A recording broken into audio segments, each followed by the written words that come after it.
The story now. I am embarrassed. I apologize to him. Listen, it happens. Any San Franciscans who might be in the audience right Any now. of them. You worked with the great, and I don't use the term loosely, the great Spencer Tracy.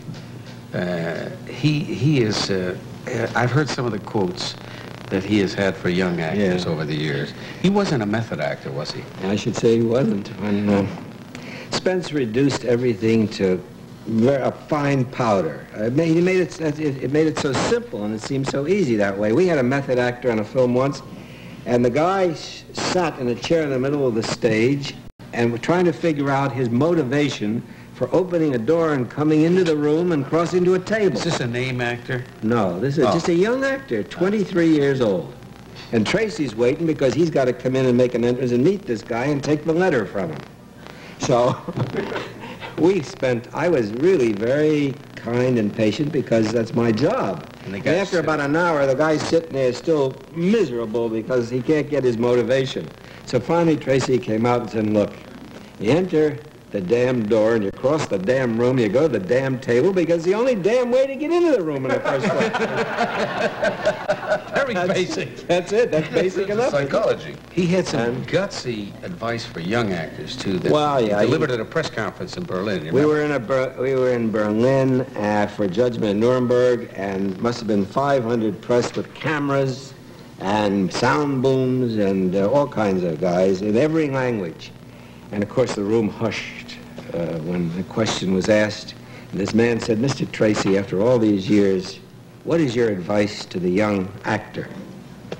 And he took a long pause, an on-purpose stage pause, and said, well, tell them to learn their lines and try not to bump into the furniture. You really said that? And as they made the translation, all the translations, German and Italian and French, there was a big laugh after each one.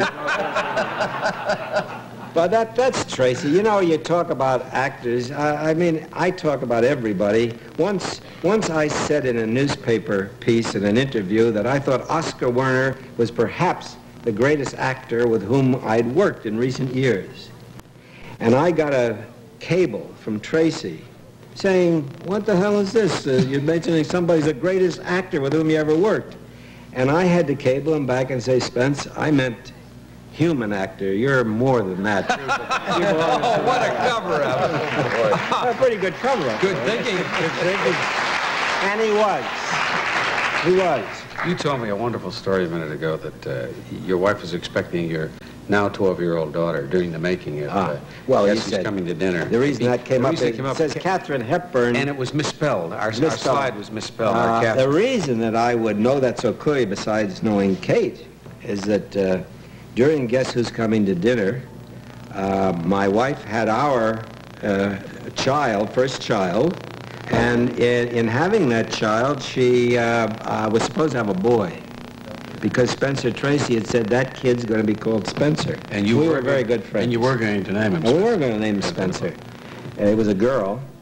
So Karen and I thought if we named the girl Katharine, that would please Tracy and please Katharine Hepburn.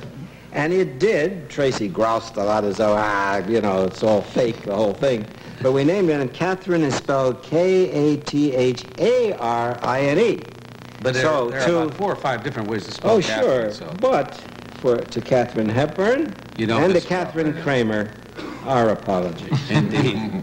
The person who knew Mr. Tracy best, worked closely with you, is here, and has something to say about you, Stanley Kramer. Listen.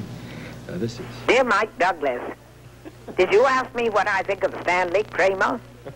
Well, if you didn't, I'll tell you anyway. Stanley Kramer is a real gambler. He believes in something, puts his money on the line, keeps his word to the letter, and he believes. If he does it, he believes. That's great, isn't it? The first time he hired me, I suggested to the writer that he change the name of one of the characters. 2 hours later, I got a call from Stanley. Kate? Yes, Stanley.